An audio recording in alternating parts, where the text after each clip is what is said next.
Hello there. Welcome to Intercept CSA, the podcast, where we break harmful silence with truth, healing, and protection, one conversation at a time. I'm Inimfon Samson, your host and guide for this conversation. Thank you for joining me.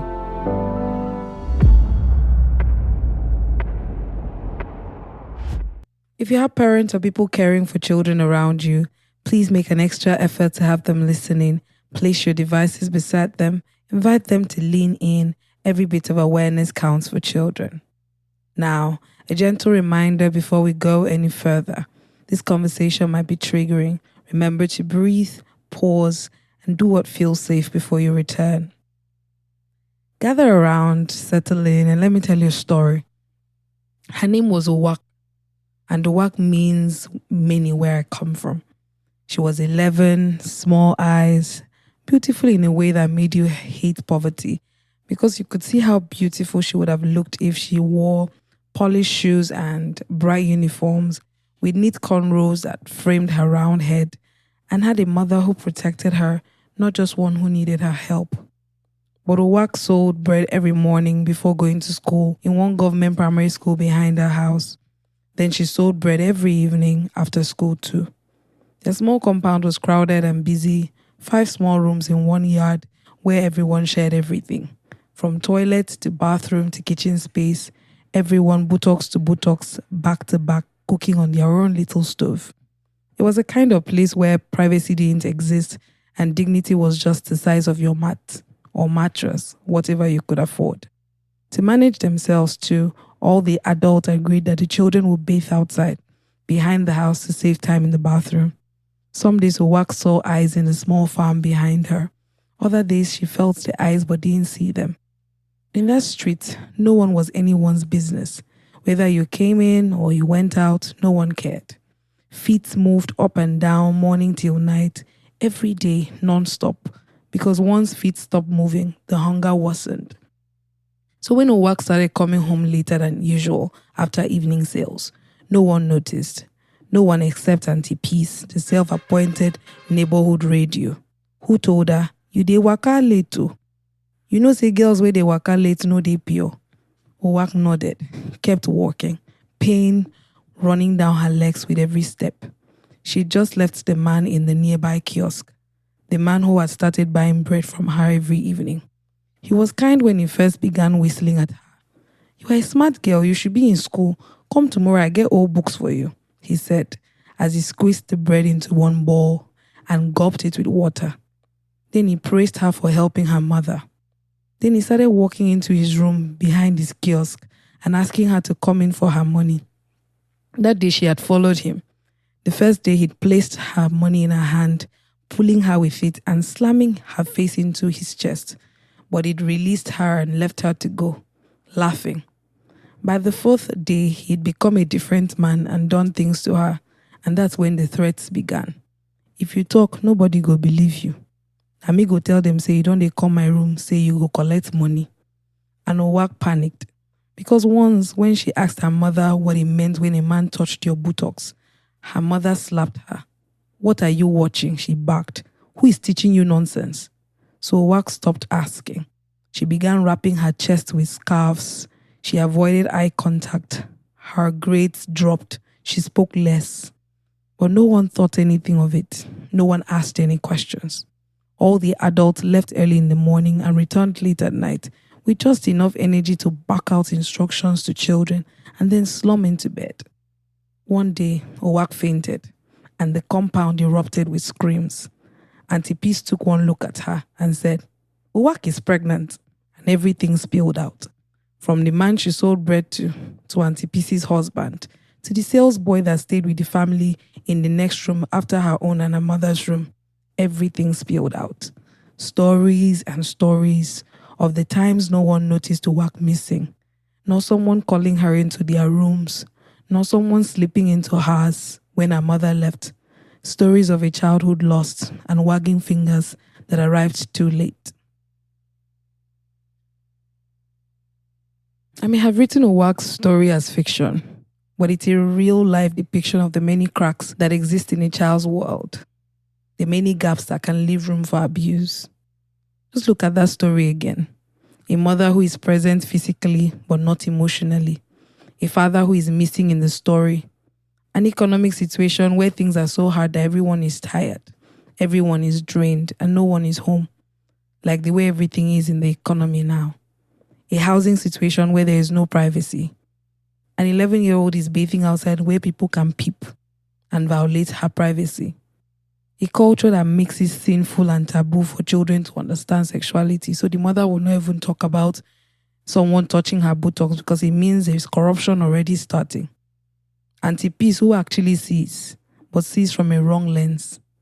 The man in the kiosk who is exploiting works ignorance and vulnerability. And a child who has now learned and learned fast that silence is all the option. Some of those issues are not our fault. We are just trying to survive, working with what we have. But what will be left of children when we are done surviving? What kind of future will the children sacrificed on the altar of survival create, and will it be worth it? Today's episode is all about how we help abusers unknowingly. And there's so much to say and so many angles to look at it from. So we'll break this into a series. This one will be packed and very helpful. Remember that you have a single episode for the week and you can re-listen multiple times to get all the information. Let's begin with families. How do families, family dynamics, relationships and so on help abusers or make it easy for abuse to occur? And you probably saw me coming and I won't also stop till you get it. The first place families crack and become vulnerable spaces is when we don't see children as children. It is always the foundation. It will always be the foundation for me. Everything child safety begins with seeing children clearly. Remember we said we only protect what we believe needs protecting. I won't say a lot more on that since we've talked a lot about it. Another way families help abusers is when they do not understand what child sexual abuse really looks like. You can't arrive to put out a fire with kerosene and lighter, but you will do that or you can if you think you're there to set up a campfire. Understanding the problem exactly helps you to see the gaps. You will know what you need when you know what you're up against. So if you've not listened to episode 1 to 3, I'd recommend you begin from there. It will help make this a more easy to understand conversation. Most times harm doesn't just happen because parents don't care. It happens because they don't know what to watch for or how to respond. We also make it easy for abuse to occur from a family standpoint when love is not enough. I believe true love is love that is according to knowledge. If your favorite food is fried rice and every day someone makes you okpa and tells you, I love you so much and I've gone to this great lengths to show you my love by cooking okpa for you. Okpa is an Igbo food or delicacy or snack. Forgive me if I've gotten it wrong, but okpa is something I just love eating from time to time. Would you feel loved if your favorite food is fried rice and the person is aware of it, but every day the person wakes up and says, I'm going to cook okpa for you to show you how much I love you? Would you feel loved, like I asked? Love is a valid need in childhood. It is necessary for a child to feel safe and secure. And a love that is enough is not just love according to all that we know. It is love according to a child's need. So find out how they want to be loved. Is it with a lot of attention, affirmation, gifts that acknowledge them, or do they want to feel assisted and supported? Try different things, watch how they respond, or ask them if they are older. When a child's love tank is empty, it becomes easier for others to pour in their version of love, and most times it's not healthy love.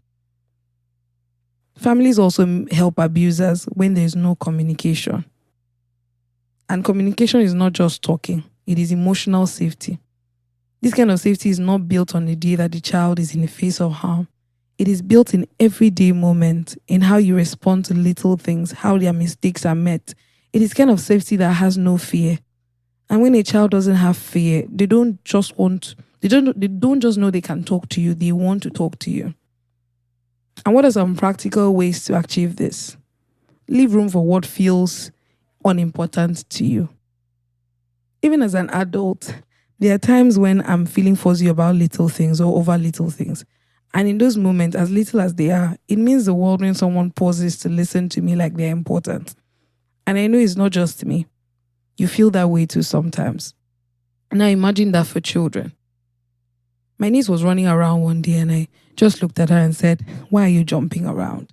And without stopping, she turned to me and said, "I'm not just jumping around. I'm happy and I'm playing." I keep that story with me to remind myself as often as possible that my reality is different from hers. I see a child that is scattering everywhere, messing up the bed sheet, and I shout. But when I shout, it's not the bed sheet she hears me complain about. Because our lenses are totally different, what I communicate in that moment is that I have a problem with her joy and her freedom to express that. Does that mean I shouldn't teach her proper conduct? No. What I do instead now is to say, as often as I can, when I can regulate myself enough, I say, "It's beautiful to see you happy. I love that you are playing, but you cannot jump on the bed because it's bedtime. If there are a few minutes and I can spare it, I can redirect her to another place to jump for maybe 5 minutes or for 10 minutes. If we can't still agree on that and she insists on jumping on the bed, I can say, you cannot jump this night anymore. Not because I'm not happy to see you playing or jumping, but because we can't agree on how it will be done and I have to put you to sleep for tomorrow's school." So all I have said doesn't take out firmness or proper conduct. It acknowledges that our worlds, that is ours and children's, are different and they may be little, but they have their own big priorities. Another practical tip to build emotional safety through communication is to ask questions and make asking questions a routine. Questions like, "What was the best part of your day?" or "Did anything confusing happen today?" You can even set up a bedtime routine where they know that, "Oh, this is my time to tell any kind of truth." And children love things like that. You let them know that anything they say then, no matter how terrible it is, you're ready to hear it. As you are leaving, reassure them again that beyond that small hour or minute, that same grace and love you have for them is waiting for them in every other moment. And actually hold yourself to it, because children don't forget. They are watching to see that you have lived what you said you will be like or you will live like. Another way that families make abuse easy for abusers unknowingly is that they fail to teach body safety. And if you don't teach body safety, someone else will. And that someone may be an abuser. Talking about private parts does not corrupt children. It's not too big for children. It protects them. It is your way of making sure you don't leave that child without any defense. The odds are already against them in a lot of ways. Don't add a lack of knowledge. Also, where there is no communication on boundaries, there is no alarm. If you don't teach children body autonomy and safety in clear terms, when someone is crossing a line, there will be no internal siren that says, "No, this one is wrong." Nothing is going off in their head because they have no information. How do you navigate this then? First, start earlier than you think. Start earlier than you think. Teach body parts with correct names during bath time. Teach them that no one should touch their vulva, which is the outer part of a girl's private area. And no one should put anything inside their vagina, which is the inner part. And I know that even for adults, this is surprising because we all learned vagina and not vulva. Many of us had vulva in biology and that was the end. But the vulva is the outer part and the inner part is the vagina, as well as other things that are other parts that are inside there. But teach them that nobody should touch their vulva, nobody should put anything into their vagina. Same for boys. Teach them that no one should touch their penis or ask them to put their penis anywhere. Teach them that nothing should go into their mouth aside from food. The mouth is for food, and anyone who suggests putting something there should show mommy and daddy that thing first. That's just to leave room for them to be receptive to doctors and any other necessary body check, because children can be very literal. If you say nothing should go in there, even during doctor's visit and all of those other necessary body checks, they may not agree to it. So leave those allowances and put boundaries around it. If mommy and daddy are there, if an adult that mommy and daddy endorsed have allowed you to go there, and maybe a doctor wants to check your mouth, maybe for tonsillitis, like when children go for those kinds of checks, they will put something in their mouth to check them. Then they know, okay, this one can happen. So teach children that you have taught them everything a child needs to know and everything that is safe for their growing brains now. is an important thing. Remember that you want to counter script. And one of the things that abusers say is that I want to teach you something new and fun. So teach your children that everything that is safe enough for their growing brains, that you have taught them.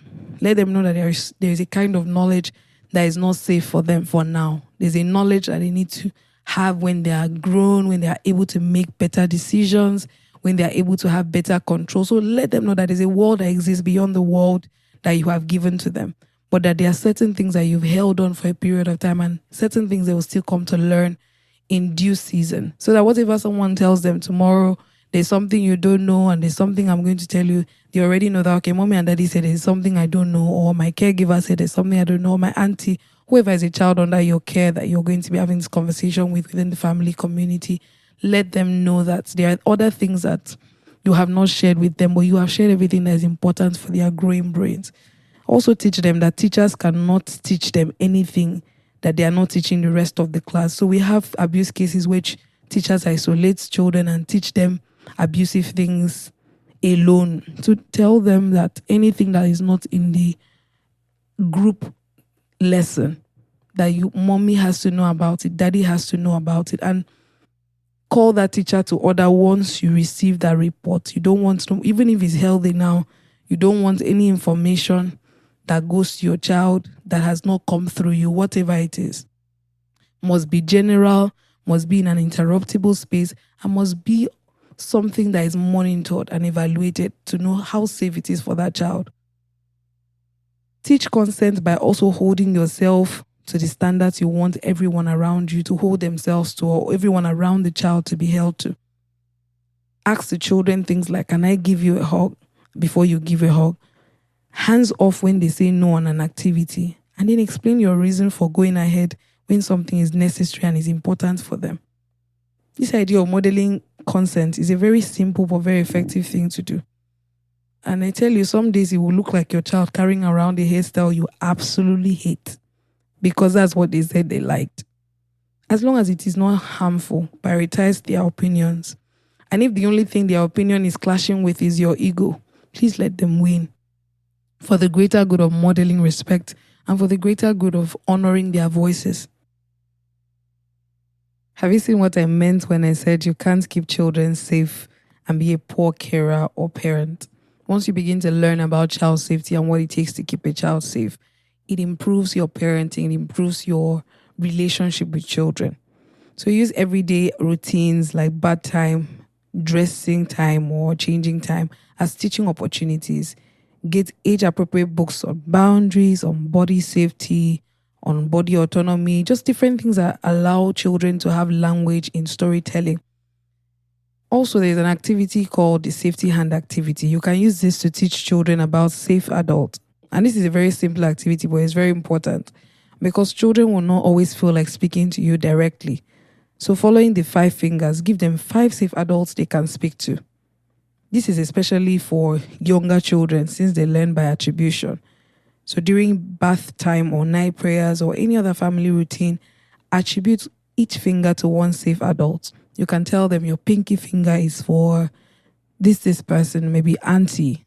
Anytime you need someone to talk to, if you don't feel comfortable talking to me about something, or mommy is not accessible, is not close by, or mommy has traveled or is at work, whatever could make you absent or whatever could make them uncomfortable to reach out to you, tell them 5 people using their 5 fingers that they can speak to. It is also okay if you don't have up to 5 safe adults to share with the child. You can teach them at least one person they can speak to outside of you, and that will still be okay. Also prepare the safe adults on the other hand by informing them that you have appointed them as safe adults for your child and that they might come to them at any point for help. And is beyond just telling them. Whatever tools you feel as though they might need, that if your child were to speak to you, you would have had to give to them. It would be good if you can share those things with the safe adults that you've appointed. So if it is a playful way to just share sex education information with them, just find ways to give them the information you need them to have so that when your children come, they are not also people who do not have anything to offer at that point. If you arrange this well, it's actually a very helpful network. Suppose the child goes to report abuse to one of the safe adults. it should be that they are to inform you. You may not need to sweep in immediately, and I wouldn't advise that. But you can begin to work with the safe adults behind the scenes until your child feels safe enough to come to you, which is then when you will continue the process. So, all in this period of disclosure where the child goes to a safe adult, you are aware of it. You are giving your opinions from the back. The safe adult is also encouraging the child that, oh, mommy will not mind if you share this with her. Mommy is safe and all of those things, until they can bring up your child to a point where the child feels safe to speak to you. Remember that children do not just receive parenting ideas from you. Children go to school, they see how other parents relate with their children. And sometimes that is where they pick the fear from. They pick that idea where a friend says, if you tell your mommy this, your mommy will kill you. So even after you've said all the things that you've said to them, because they are impressionable, a child can still receive that information from another child in school and come back home and be afraid of telling you something because someone said that parents are scary and parents don't listen, and someone has projected their own reality on them. I also want to take the time to acknowledge and speak to the people who may not actually have any person around them that they feel safe enough to refer their children to. I feel you, and here are some things that you can do. First and most important of it is become the safe adult. That way your child has at least one person. Then begin to seek out other safe adults. I always say if you're a good person, there has to be one other person out there who is as good as you. If you're a good person, you'll prove that there's someone out there. The world is never down to one person. So it may take some time, but if you keep at it, soon you will build your own village. So keep an eye out in your church, in school, different places. Just keep an eye out for someone that you can recruit into your village. By village, I mean we say it takes a village to raise a child. And we know that some people inherit villages and some people have to build their own villages themselves. That's the village context I'm speaking about. Another way that families help abusers is by outsourcing vigilance. And vigilance here is watchfulness, alertness, presence. And I always say keep as a rule that your child's carer is a domestic assistant.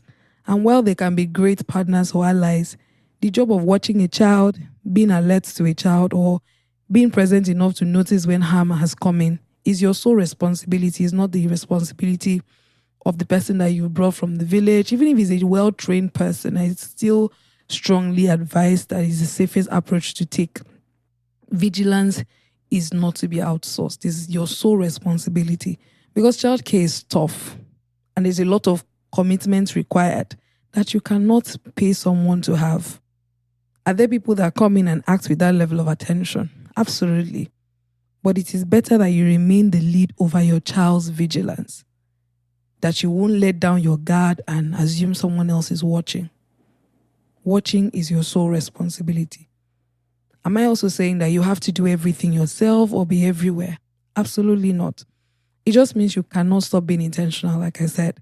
Too many times people do that, especially when they have someone who is good and dedicated to their work.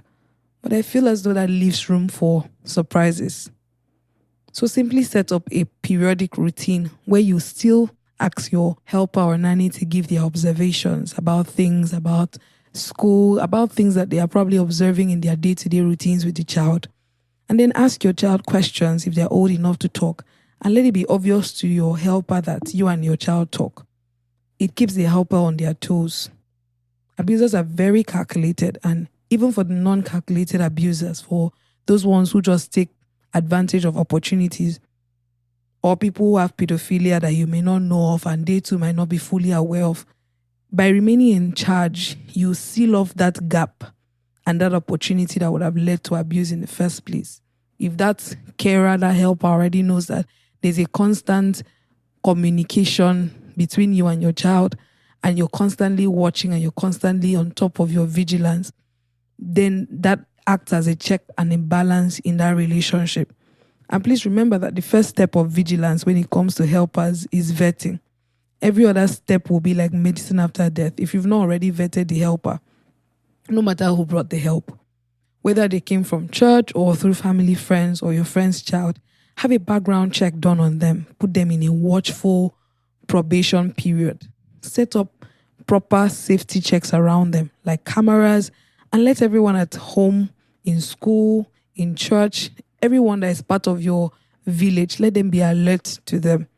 Not in a way that is sneaky or uncomfortable, but when you talk to people who make up your village and help them know that, okay, this is a new person that you have brought into your space. Please keep an eye on my child when this and this moments are happening, whether it's choir rehearsal or whatever activities it is that your child has as a routine, or whether it's in school. Please, could you keep an eye on the person I have just brought in? I would like to know your opinion. I think that's a better way to put it. I'd like to know your opinion on the person that has started to work with my child. So just people that you feel safe enough and you feel as though their opinions are unbiased and helpful, or their opinions will be unbiased and helpful. So show up unannounced to your children's room. Observe interactions and listen to your child or your children about how they feel towards this person and their relationship with this person. Another way that families help abusers is by practicing discipline that has no relationship. Children thrive on context. Have you ever held a baby before and mistakenly did something that hurt them? What do they do first? What do you see them do first? They come to search your face for context. That reflex or that wiring, it did not end in childhood or in infancy. Even as adults, we still look to context to have meaning. And if you practice discipline without surrounding it with the context of love, the context of care, and the context of effective communication, you will teach children to be afraid of you, and fear will breed silence. Let me still calm down. If you're still the kind of parents that a child hears you coming on the doorstep and begins to fidget, then if you're not already helping an abuser, you will soon aid one to act. Does this mean that you have to get your child to be excited about every disciplinary action you take? Not at all. It's not even possible. Sometimes, no matter how well you package discipline in love, children will not understand it because they are children. The goal, however, is that love must be the boundary for your discipline. As long as you've checked that box, it's fine. And this requires a lot of self-awareness and self-work. Because how do you know that your love is healthy? I mean, a lot of people grew up in homes where harmful things were done in the name of love. And in hindsight, those people who perpetrated that sincerely still argue that they did it out of love.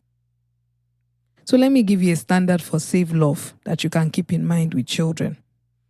Every time you think of discipline, or every time you're acting out in correction, keep these 4-point checks in mind. Does it protect the child's dignity? In the process of this discipline, am I breaking down something about the child's worth? Am I making them less of a person? Am I treating them in ways that devalue who they are as human beings? So ask yourself, does my discipline, does the way I'm acting right now, does it protect my child's dignity? Does it teach and not just punish? Discipline should be to the goal of shaping understanding and not trying to force behavior. We're not trying to put a band-aid over a bleeding wound. We're trying to make sure that it's clean, that it heals, that it's now normal, or it changes. Whatever it is that your child is doing, you don't just want to put something to stop it temporarily.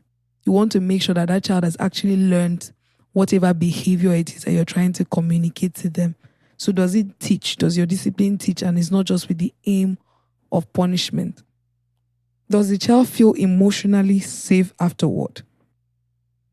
After you're done with your disciplinary acts, does your child feel safe? If your love leaves them afraid to even come close to you, then it's not safe enough. Again, if a child walks away from you after you've disciplined them, it's not necessarily because without all these boundaries that I'm putting around my words and all context rather that I'm putting around my words, it could sound as though everything you do has to sound right or has to be right to a child's emotions. Remember that we're dealing with little people who will not always understand what you are doing. But as long as you followed all of the first dignity, easy with the goal to teach, however they feel, you can let it be in the moment. But afterwards, you can call them to yourselves when the tensions have come down, and let them understand why you did what you did and to what good it was. If they don't still understand you, that's fine. But you just do your own job of being an emotionally safe person. And sometimes if they don't still understand you, it might be worth rechecking your methods? Were you too hard on them? Did you misunderstand them? Sometimes in my relationship with children around me, I scold them over something, and then when I make room to actually listen to them and understand why they're upset that I talked about that thing or I reacted as I did over that thing, I find that I was wrong, that I misunderstood them, that I saw someone walking towards the door and I did not know the person was actually going to close it. I thought they were heading out of the door when I said everybody should sit down. So you have to be willing to also listen, because every emotion, every action is communication when it comes to children. Why are they acting that way? Why are they moving that way? Why is it that even after you've communicated why you acted the way you did, it has not still brought closure to that situation? It might be worth reevaluating your disciplinary act or action towards that particular behavior. It might also be worth asking them to know what really happened there. Did I miss something? And apologize. Practice repair if you missed something. So it's a lot of humility, a lot of hard work. Hard work. Would you still call it love? That's the fourth one. Would you still call it love if it was done to you by someone stronger? So if the roles were reversed, what you did that you tacked discipline, would you still call it love? You slapped a child across the face. If someone else who was bigger than you slapped you across the face, would you still consider what you did as love? So it's so important that you hold yourself to these, because if you don't, children will choose silence even when it is a dangerous choice. And this is by no means a call to perfection. It's just a call to be present and to be human. Like I said, apologize when you overreact, when you are actually wrong. Practice repair after conflict. And use what I would call the honeymoon phase of your relationship to build safe net for when you are not feeling great. For example, you can tell them from time to time, especially in your happy moments, you are a child and it's okay to be a child. It's okay to enjoy childhood. Childhood is a once in a lifetime opportunity. You have the rest of your life to be an adult. It's okay to be a child. What are you doing now?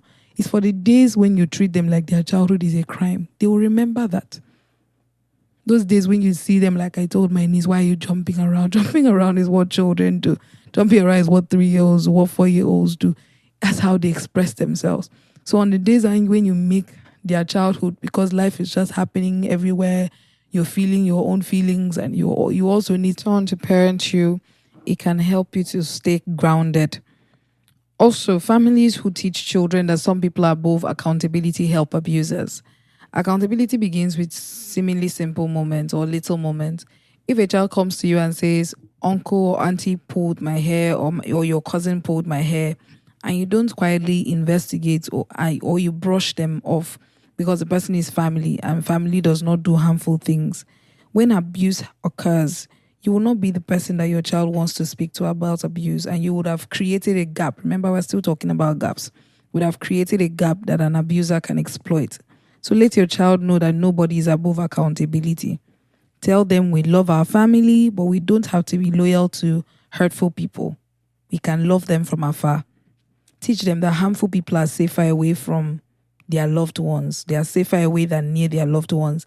Use the prison system as a way to teach this. Lots of families go to visit their loved ones in the prisons every now and then. They are not happy that they are there, but for the sake of everyone, it is better that they are there.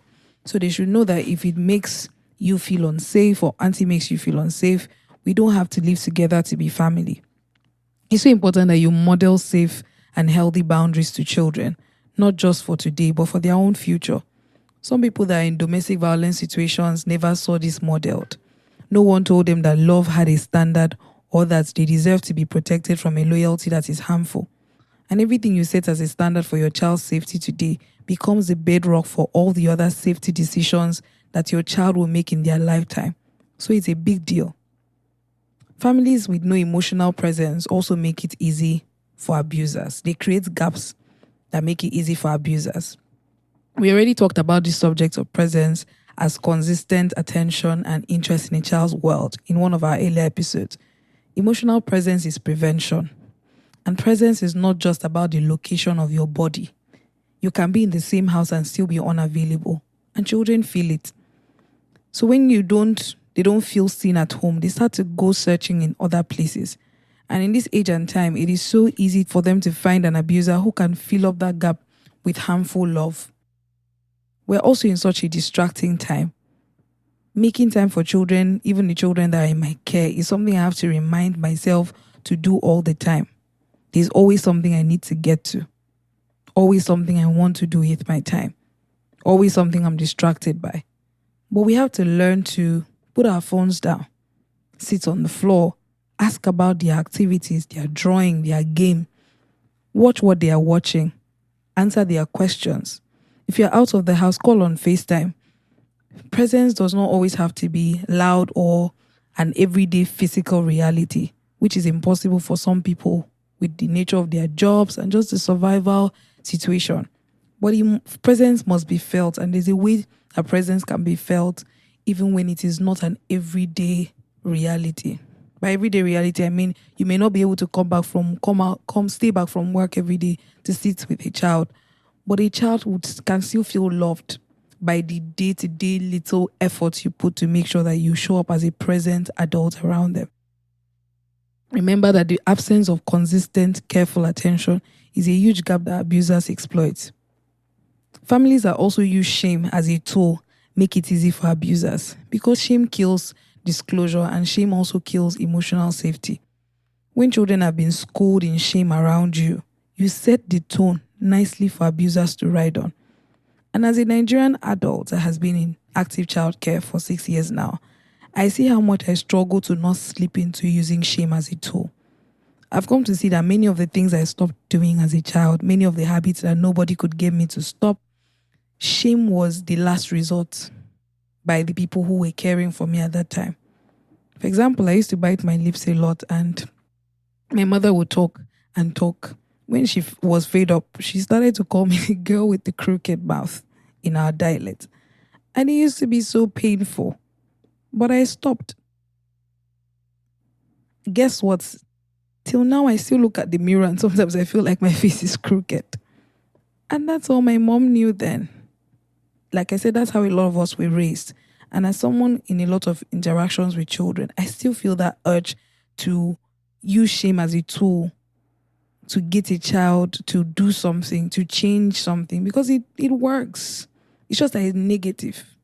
But it works. I'm not in any way encouraging it at all. I'm saying that shame is crushing. So almost everyone wants to escape from shame when shame is turned into a tool. So it works in the sense that it is so crushing to the person's spirit. So they want to step away from it. So it has not healed anything. It has not stopped anything. It has actually crushed the person in a way that is more harmful than the thing or whatever it is that you were trying to stop.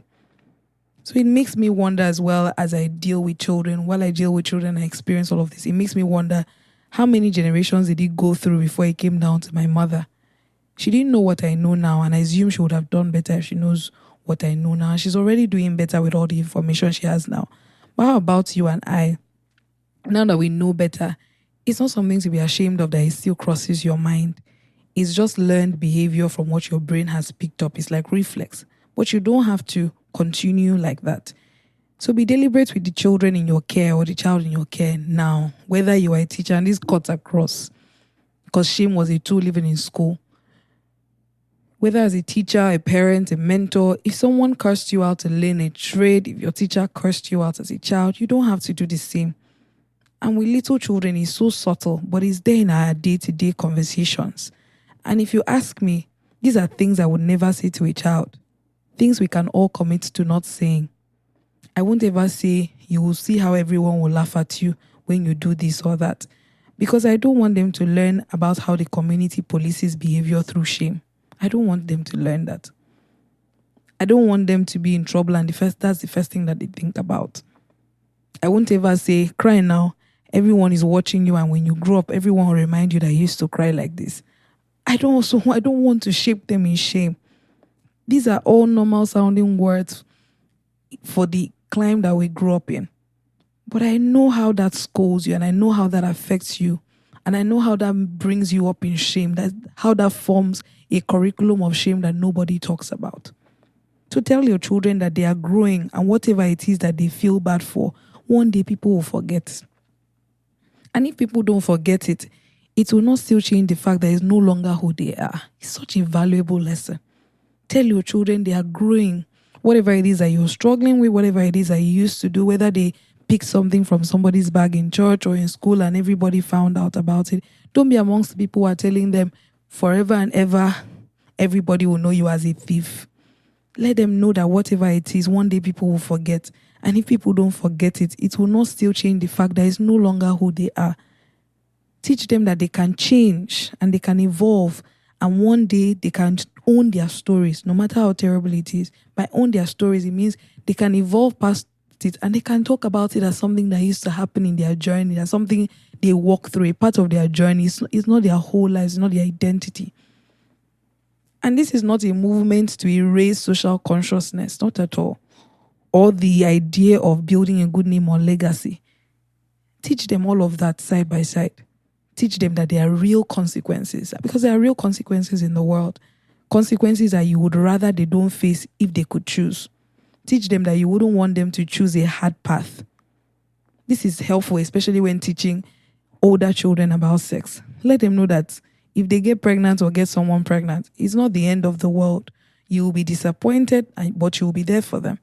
However, also let them know that there are real consequences to that and that life will get a lot tougher to deal with. And let them know that you'd rather they do not go through all of that. So what this lesson on shame is about is making sure that you prepare them in case life chooses for them. Because life sometimes chooses our stories. It's not everything that we are dealt with in life that was our choice. So you're also preparing children in case life chooses for them. When a child already knows shame intimately, it makes it easier for silence to be their reaction.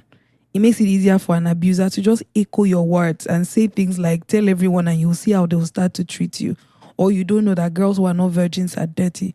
Or for them to say to boys that no one wants to know that a boy touched you. So make sure that your children and make your children shame-proof, because shame is how we help abusers. Families will also raise yes children help abusers. It is great that children respect authority and realize their expression has boundaries. But if we teach obedience without discernment, which is the ability to recognize right and wrong, then we create children who are polite in the face of danger, which is not good. So teach children that just because an adult said it doesn't make it right. Meaning that you too must also admit your wrongs often. You can't expect them to be yes children even to you. How do we help children have discernment in their obedience? I will share with you a discernment checklist we created for children at Intercept CSA. Every time someone asks them to do something that requires their yes, especially when it's confusing or something that feels off, teach them to check off these boxes in their minds. Does it feel safe in my body? Is my heart beating fast in a scared way? This is still about feeling safe in the body. Or do I feel confused, worried, or frozen?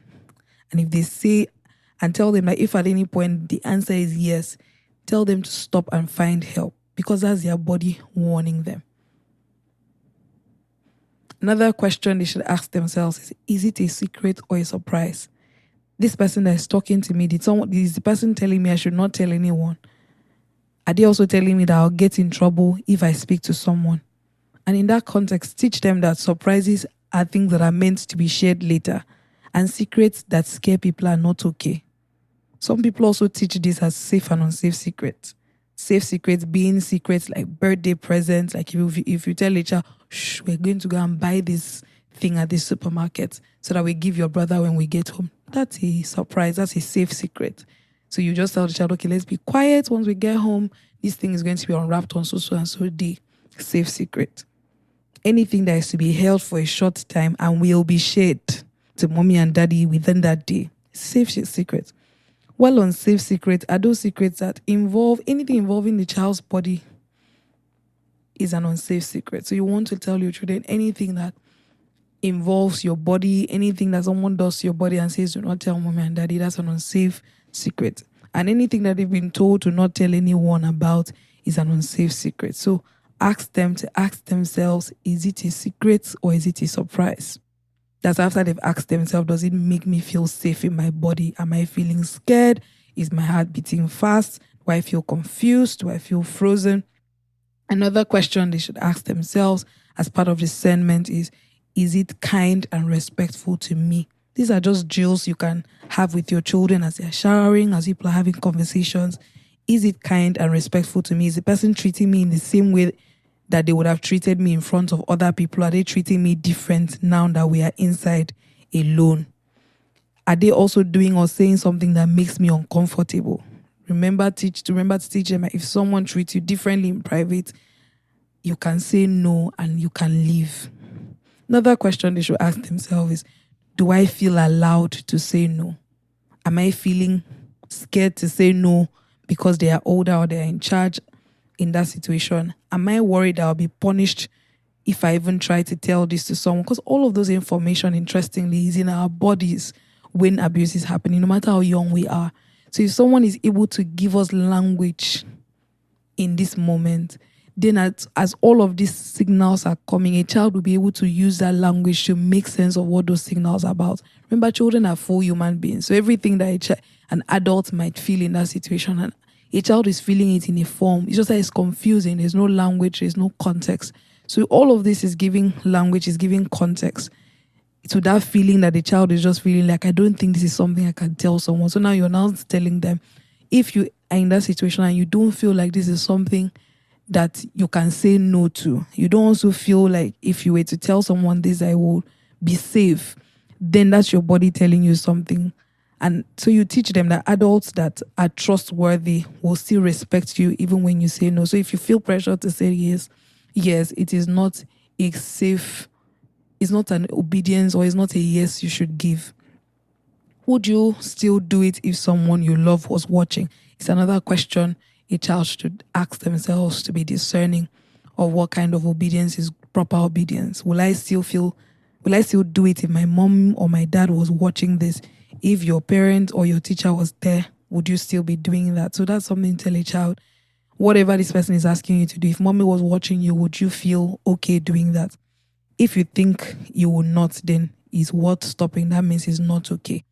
All of that are this will 100% help every child around you if you take the time to explain it to them. This will be on all our platforms in case you want to see it visually. This will be on all our platforms, so it's easy to access. And once our website is ready, you'll be able to download this template and have it with you.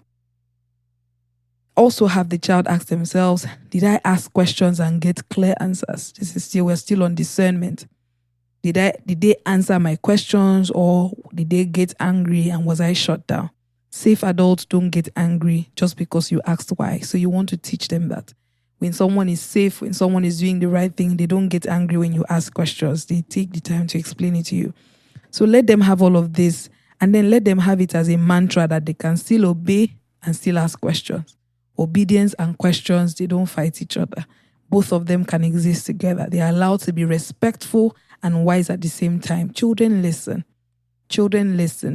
If you pour it into them, they will receive it. And remember, this is not so that we can blame them when things happen.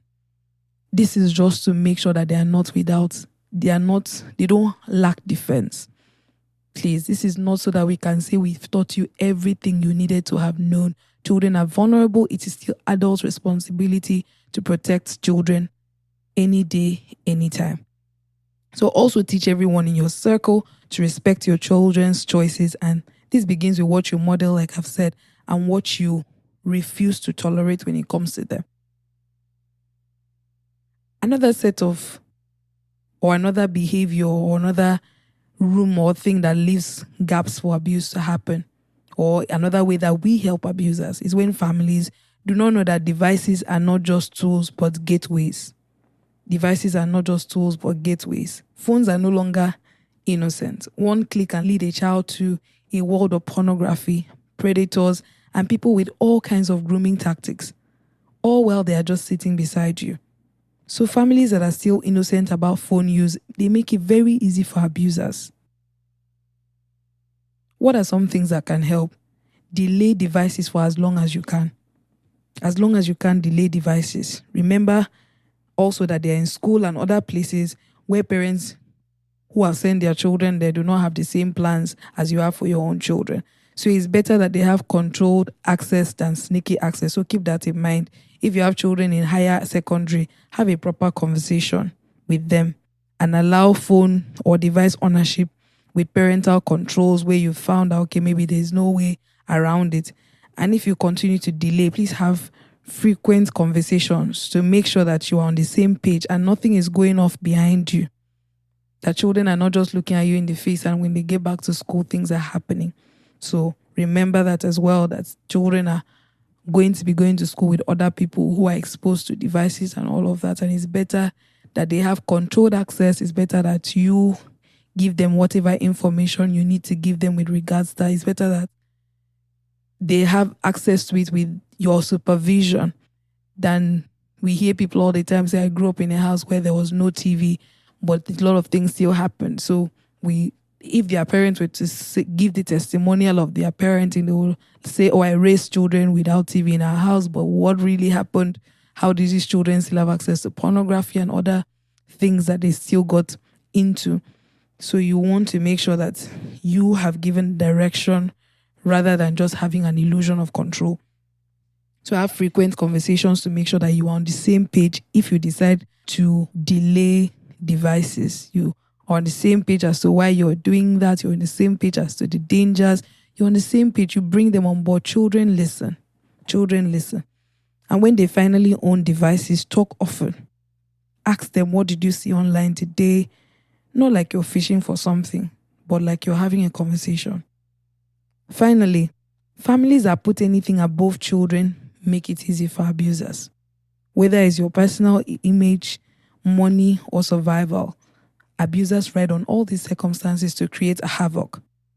Beginning with saving image, too many children are told to keep quiet about abuse so families can save face. And usually this is to the detriment of the child's physical safety, because sometimes we don't want to return a sister's child or a cousin who has abused a child in our home because you need an excuse, in quote, to return them. So we warn an abuser and let them continue to live there. And I know a person who was in this exact situation and the abuse continued after that first report for many years. Remember, when you protect reputation above protection, that your child is hurt twice, once by the abuse and again by your silence. Still on putting anything above children, too many families prioritize money above child safety. And this makes it easy for abusers. I read a story one time about a person who had traveled abroad for something and left her kids with a nanny and returned to find a lot of fishy things had happened. Thankfully, it wasn't abuse. I know that the economy is terrible and the health system here is not great. And there are a lot of opportunities that having money or having more money or making certain choices like that bring. But anything we pay for with child safety as the collateral damage is injustice against the most vulnerable of us. I'll say that again.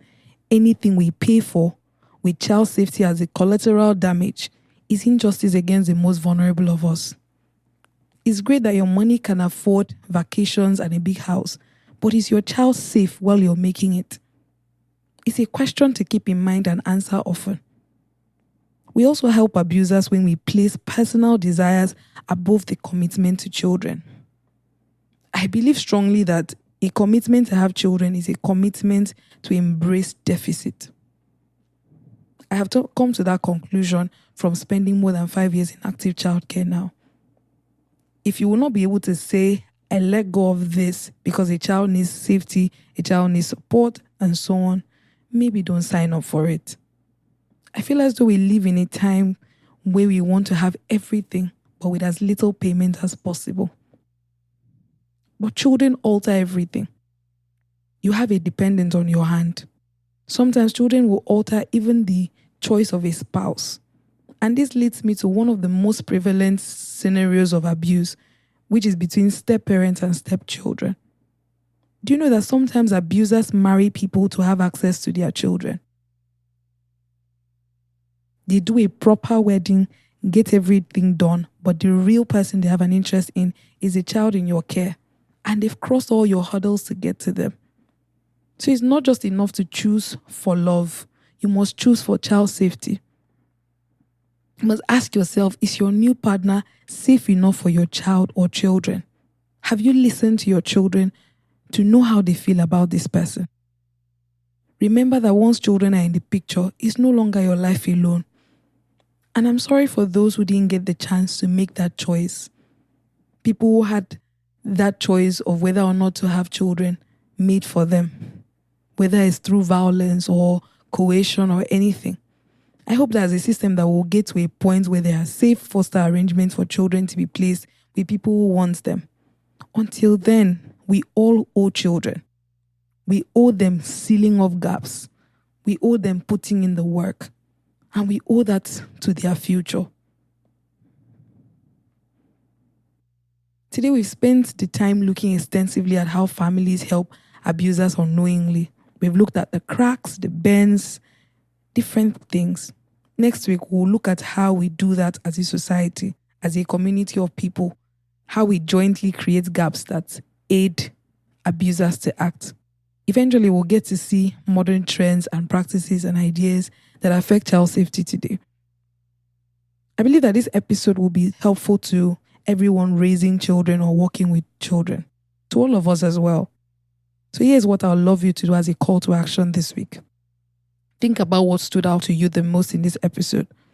Just that one thing that stayed with you.